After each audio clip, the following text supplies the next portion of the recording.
दोस्तों ये spot welding देखो मैंने बनाया हुआ है।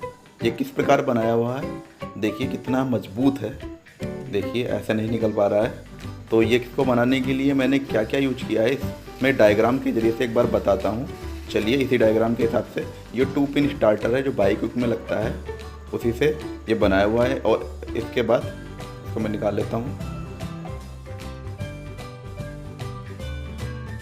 उसके बाद इसमें मैं ग्लू गन से इसको मैं चिपका लेता हूँ। तो यहाँ पे चिपका लेता हूँ। और एक मैंने रिले ली है और जैसे जैसे कनेक्शन किए हैं ऐसे ऐसे कनेक्शन करने हैं आपको, तो आपको मैं बता देता हूँ, ठीक है। चलिए देखिए, और ये मैंने लगा दिया है। यहाँ पे आप कैपेसिटर लगा सकते हैं, अगर ख़राब होने पर आप आसानी से निकाल सकते हैं, ठीक है। एक जैक लगा रखी है, रिले लगा रखी है और बैटरी से कनेक्शन करने के बाद ये देखिए हमारा स्पॉट वेल्डिंग रेडी है।